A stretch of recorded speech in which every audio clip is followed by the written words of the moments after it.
Hey everybody, welcome to the Dreamer's Edge podcast. So here we are again, roll call once again. I'm going to start. I'm Dimitri, webmaster of thedreamersedge.com. Chris, subtitler and occasional writer. Nicholas, I write video game reviews for thedreamersedge.com. I'm Francois, a librarian. I write occasionally. And yeah, as you mentioned, we're doing the best movies of the 90s to complete our little journey back to the 90s that we started a little bit earlier this week. The 90s were not a bad decade when you compare it to the 80s, I have to say. The technology was starting to catch up, you know what I mean? So stuff was, a little bit more creative in terms of what cinema was becoming. The stories weren't quite as good. They didn't have, the gravitas, so to speak, of the 70s, but, you were kind of reaching a different level, we were kind of learning, that's why I think Pulp Fiction is, a great story to kind of almost encompass what the 90s became. You know what I mean? It's probably good, you know what I mean? But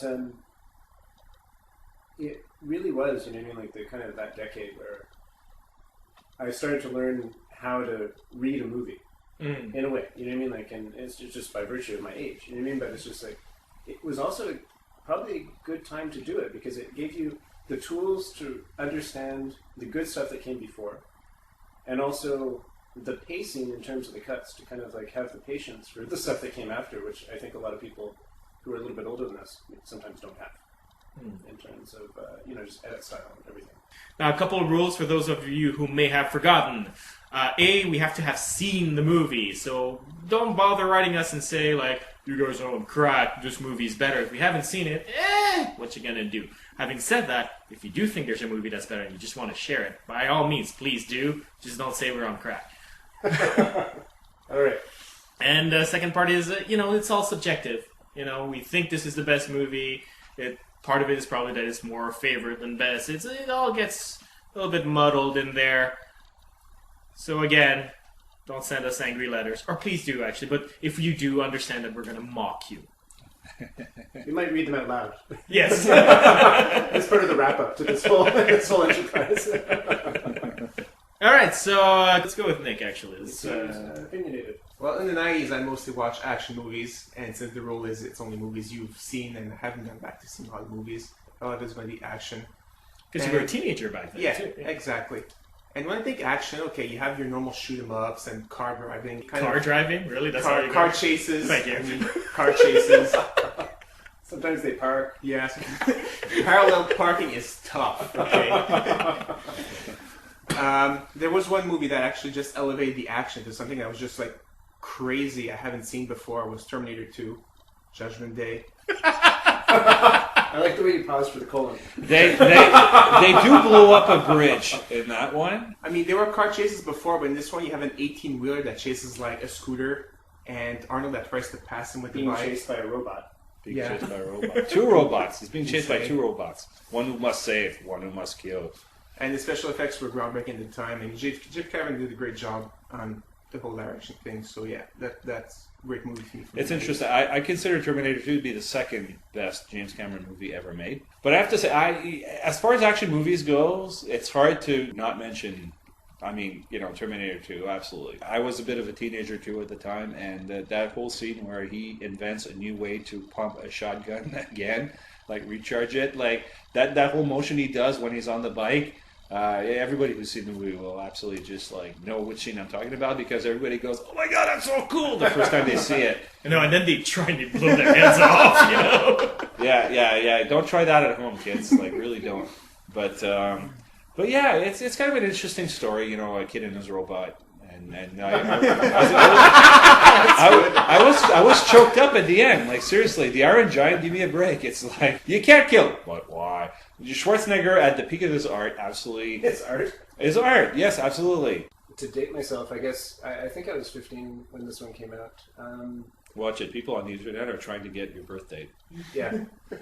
But to date me even more, because I don't even know if radio stations exist anymore, I won a ticket to the premiere. And I was so excited. I brought my girlfriend, and wow, she was in love with me. And that is why it is the best movie But I guess, it was an exciting movie, it was good. The special effects stand up pretty much, you know what I mean? They're not bad. But I do find it kind of boring as a story. Like, it's just like, chase, chase, chase, get away, chase, chase, chase, get away, chase, chase, chase, get away. A little bit of time travel thrown in there to make it a little bit more serious. It is a chase movie. Maybe that's what I didn't get. It's because I wish they had stopped at Terminator 2 is the thing. They did. There was Terminator 1, Terminator 2, then the TV series about 10, 15 years later. There was also a series that looked a lot like it called Terminator 3, which had a sequel called Salvation. But I finally really ripped off the source material. I didn't really like it. It was like Italian rip-offs, you know? Yeah, pretty much. I think in your presentation of the movie, you're downplaying a little bit some of the cool stuff in the screenplay as well. I mean, yes, you're right that it is a chase movie. For sure. When he walks into the It police was- station, like, that's pretty awesome. And, you know. I think Terminator 2 was also very groundbreaking from the standpoint of special effects, particularly with the T-1000. Like that's a huge deal for the time. I think. Well, it was Sure. only a step away from what he'd already done in The Abyss, right? But like more complex and James this and Cameron. that, like Yeah. Just and- better done. Essentially, he perfected it. Yeah. But in terms of the story, what I like about it as well is that it has sort of cool story, especially if you watch the extended edition, which has actually a fuller story. And more Edward Furlong. And more Edward Furlong, who was good. He was a good. He was actor as a absolutely kid. a very good kid. He's even better in Pet Cemetery too. Wow. But it has this whole idea of like, because, you know, a lot of people will point out that the time travel aspect of it sort of contradicts the rules set up in the first movie, and they sort of address it and sort of like, this is what cycles of violence look like. If you hold on to your anger, then you just repeat the timeline, essentially, and it's only when Sarah Connor sort of accepts to sort of even conceive of another possibility that things move forward in the human's direction. And I mean, it's very simplistic, because, you know, it is a James Cameron movie, for heaven's sake. But I watched it when I was, you know, in my very, very early teens, and at the time, it really registered with me, and I think I was the target audience, so I think it's just at the right level. Absolutely. Number 2. Well, again, following that, you watch other action movies, but that, you know, through the 90s, there was nothing that elevated the action as much as Terminator had done compared to other movies before, in my case. Until, like, the end, 99, when somebody really suggested I watch The Matrix. And I actually saw, wow, this actually makes action cool again. It's not just, you know, the boring same old again. It actually changes the whole thing again. And yeah, and Matrix, at the end of the first movies, there were, again, noise about maybe sequels they wanted to do, but I think that died on the drawing board. But just the first movie was perfectly fine. The Matrix was my most powerful movie experience ever, and like I'm just throwing it in. I went to see it on opening Friday before all the buzz, and they had the second Star Wars trailer for Phantom Menace on. At that point, we had not known yet that like Star Wars: The Phantom Menace was going to be the most horrible movie ever made. No. Yeah, kinda. That's episode 2. But I have to say that going into a theater and having people cheer and clap at a trailer, almost like a standing ovation, and then to be shown The Matrix again before the buzz started like really picking up, and having seriously my mind blown, just like, oh my god, like that was pretty intense. So I have to say, yeah, it's a very, very cool experience. No, my experience was not quite as awesome. But when I left, I did feel like jaywalking. In slow motion? Suffice it to say, I was energized. No, but it worked well in that, you know, in that those sequels that didn't quite happen wouldn't have worked, because you went into it expecting more of the same, and you couldn't quite get to that level of like it kind of just surprised you. It came out of nowhere. Maybe it was, you know, if you'd read science fiction, you kind of knew these worlds, but it was really well done. And there's a couple scenes in it, you know, that are just in terms of like cinema and just like the way they showed and not told was really well done. The way they and suddenly you understood the world in just a really excellent economy of just visual information. And I really appreciated that from the storyline, because it's just like it really pulled you through, and it's just like it felt like you were watching the story, but also seeing almost like the cartoon storyboards animated really well, you know, in the same way, you know what I mean, in the way that they might have not been able to do even like 3 or 4 years before, you know what I mean? That's true. And it was great. I enjoyed it. You know? If I'm not mistaken, that movie came out right around the same time as Fight Club, right? Yeah. Yeah, and I find they're the perfect combo to watch together, because Fight Club tells you why your current life and reality is oppressive. And The Matrix, if you watch it right after, which I think I watched like a week later, provides you with the perfect fantasy to escape that oppressive life, you know? And from that on, like, what's great about Matrix is it is that fantasy is so perfect. Because I went on as a kid, like, you know, wishing that I could kung fu fight people or like sneak with my Wolverine claws everybody who pisses me off. The moment I watched The Matrix, whenever somebody called me a racial slur or cut me off on the road and everything, suddenly I was bullet timing the crap out of them in my head. You know? I think that one of the reasons it works so well is that it's the perfect application of the hero's journey, like, you know, the Joseph Campbell archetype. The previous incarnation would have been Star Wars. This one just follows it down pat so well that, yeah, I guess, I don't know, in a sense you can't help but, you know, reacting to it. It's just he throws in some kung fu and, you know, awesome it's machine a fairy gun. tale. You know what I mean? Like Exactly. You're brought through, like, you understand the story, but Exactly. they add another layer to it, and you understand it because you already understood it before. Yeah. You know what I mean? And it keeps bringing you into a couple different levels, and then you're just swept along by the violence. Absolutely. Having said that, you can drive a truck through the plot holes in that thing. Like, it is not a perfect screenplay. No, of by course no not. means. By no No, means. of course not. Well, you know, I personally thought that Keanu Reeves was, like, you know, seriously cheated out of an Oscar, but Yeah, completely. what can you say? But he knows kung fu. Whoa. Alright, your number one pick for best movie of the 90s? Other action movie. No, I'm kidding. Really? No, I'm not only an action movie person. I also enjoy other types of movies, and I like history, especially World War I and II history. Really enjoyed the movie when I saw it, Schindler's List. Very artsy, very well made. Ending kind of a little weak there, but the rest of the movie I was like drawn through. You know, it's a very long movie, and it felt like 20 minutes to me just watching the whole thing. Yeah, those are three really good picks that you have, I think. And yeah, Schindler's List, the bit with the little girl in red, where you get to follow her through subplots and things in the background, is so effective. It had me bawling my eyes out when I saw the movie. And who is it? Ralph Fiennes? Is that- Yeah. Yeah. His performance was It unbelievable. was really, like, brilliant. You know, it's still, when I think of that movie, I only think of him. You know? Pretty much. Like, I mean, Liam Neeson though was very good. Ben Kingsley, like I actually think of them, but Ray Fiennes is unavoidable. But yeah, no, that's a good choice. It's Yeah. it's not a movie I'd willingly kind of like just pop in and start watching. My God. I have to Popcorn. say, yeah. Just, It's movie night tonight, shouldn't it? like back to back with what? You know, Matrix. Maybe I'll watch all three of your favorites. Now I have to experience that. I'm going to try the Matrix followed by Schindler's List, see what happens. But I'm trying to identify what made Schindler's List so great, and it's just on a, you know, really concrete terms. And I think one of the things about it is that Spielberg wisely did not sort of Hollywoodize the story, did not create extra subplots to create personal drama Oh, that would on be it. horrible. He You knew. did add in that little coda at the end with like the actual survivor is going to the grave, right?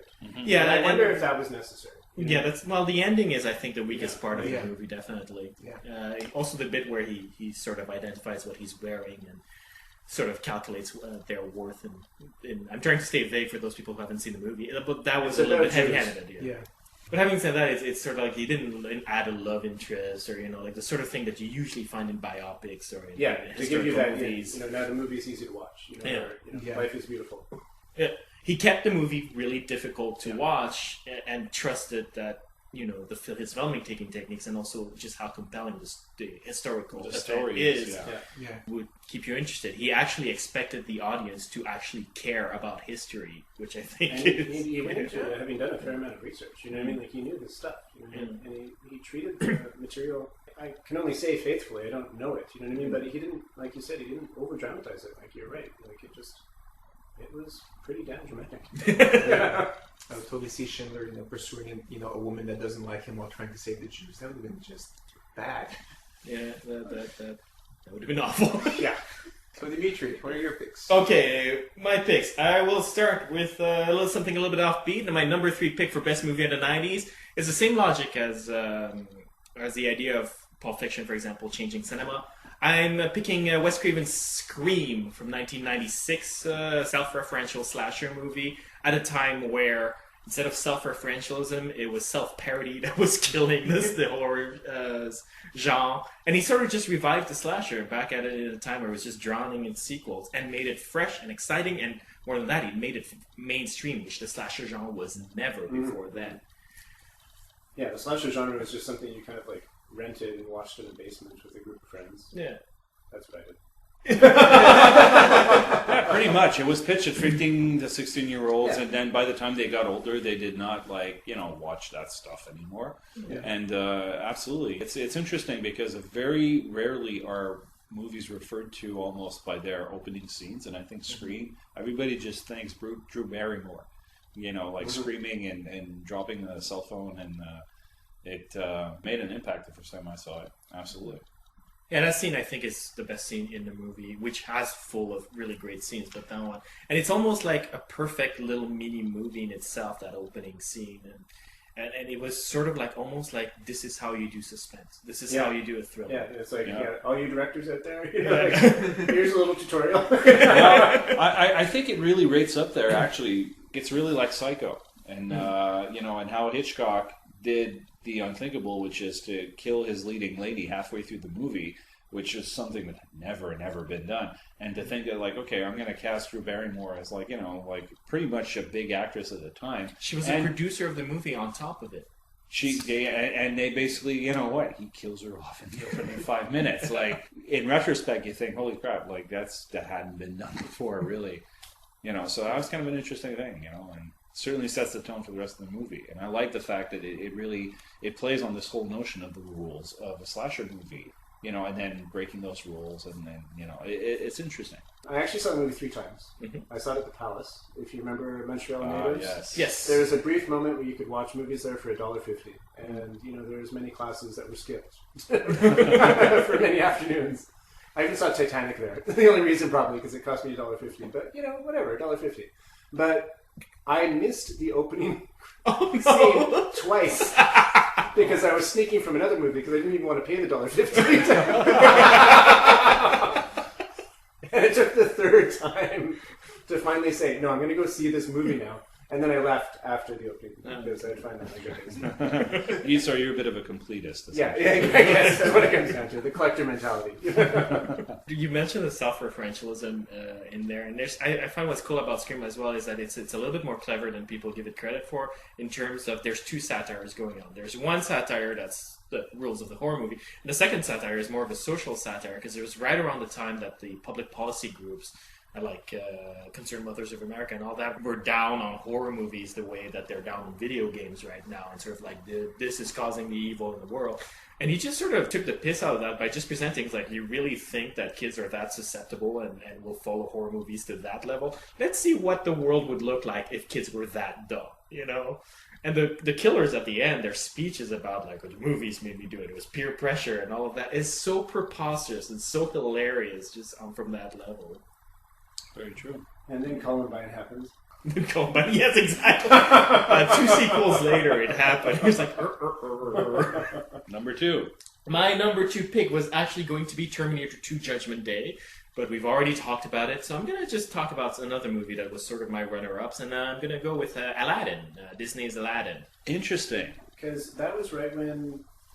It was Little Mermaid first, then Aladdin, right? And then, yes. But that was really kind of like the revival of the... I think Aladdin to me struck me because of Robin Williams' ability to bring something interesting. It was the first movie where I thought, okay, they took this really gifted voice actor, period, and they really harnessed his ability to go off script. It was a very interesting movie for that. I remember thinking and some of the jokes, it was also one of the early movies that I thought really was pitching jokes to different levels. That's exactly it. That's the thing, and that's why I wanted to talk about it specifically for the same reason. Movies were made a certain way before that movie came out, then they were made a different way. And Aladdin, even though it didn't generate that Disney revival, I think Little Mermaid did, or cemented, I think Beauty and the Beast did. What it did is it introduced a pop culture reference cartoon for kids. That sort of 2 levels, as you mentioned. You wouldn't have Shrek or Puss in Boots or any of DreamWorks catalog without Aladdin, you know? No, I completely agree. It's a really good choice. And it did follow in the line, I think, with what Disney had been doing in the 50s, you know what I mean? Like trying to elevate animation, but it's just like, it really used the medium in a different way. You know? And the special effects that now we see with CG hadn't caught up to what they could do with, you know, normal animation at that point. You know what I mean? So it was smart to not try and make, you know, Prince of Persia. Oh no, we did do that. Oh. But so it was great in tone, and it really captured everything. And you know, it's a kid's story, but yeah, you're right. Like it really pitched at a different level. Yeah. And then I think it's the first Disney movie to actually explore the romance between the two leads, where they don't just instantly fall in love, but they actually have to work at it together. Which was also, as a kid, for me, that was sort of a pretty important moment in my cartoon watching history. You know, it's like, oh, I actually have to work at it to get the girl. I thought they just looked at me. Yeah, exactly. And my number one pick was going to be Pulp Fiction. And that's the problem when you go last, everybody takes your bit. So I'm going to talk about another runner-up, which is something more of a personal choice than actually best of. I think I might as well just talk about Magnolia, 1999 Tom Cruise movie with by P.T. Anderson. It's got that girl in there. P.T. Anderson. What's her name? Julianne Moore, which I really like. She's hot, especially Sarah Palin. I know. I like that movie. Cool. I do actually. I did enjoy that movie. I thought the premise was kind of interesting, a little flimsy at first, but the performances. You know what? Like I'm just gonna come out and admit it. Like a lot of people like hark on Tom Cruise and say he's a bad actor.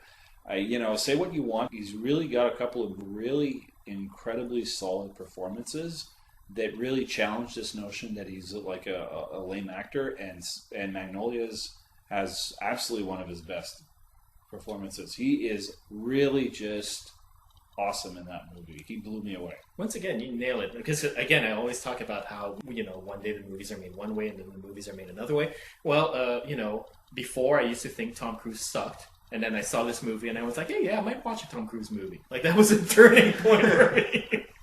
Well, it's watching this movie you realize, like, oh, maybe Tom Cruise isn't a leading man. Maybe he should be a bit actor. Yeah, that's true. And he's actually really good at it because he throws himself into it. You know, and he's great. There's a few movies where he's kind of just shown up as, like, little smaller parts. You know what I mean? But yeah. You're thinking of Tropic Thunder, aren't you? I'm thinking of Tropic Thunder. Everybody was thinking of Tropic Thunder. But it was what I was kind of hoping of, like, the new Mission Impossible. I was hoping he was going to distance himself from the foreground, but he didn't. You know what I mean? But nonetheless, you know what I mean? Like, Magnolia was great. Philip Seymour Hoffman's always good. Yes. He's good. Yeah, absolutely. And Julianne Moore was hot. So what else can you say? I love the music in that movie, though. It's John Bryan wrote the score with Fiona Apple, of all people. Really? Yeah. And she's hot. And the music... And the songs were written by Amy Mann. On top of this, like sort of like three people that I absolutely love their music to begin with, all working together in a movie that's practically a 3-hour music video. Yeah. And yeah, I love that movie. It should not be on this list because it's my favorite movie, not the best movie, but everybody took my choices, so there you go. So we've learned a little bit more about you. Okay, remind them that he was in it. John Woo. We have to talk about John Woo. You're right. We have to talk about John Woo. John who? John Woo. I just really want to make that joke. Woo and that concludes our episode. Right. So if you want to comment, you can post your comment at thedreamersedge.com. Just click on the episode title. Otherwise, you can also mail us at mail@thedreamersedge.com. And that concludes our episode on a very peculiar note.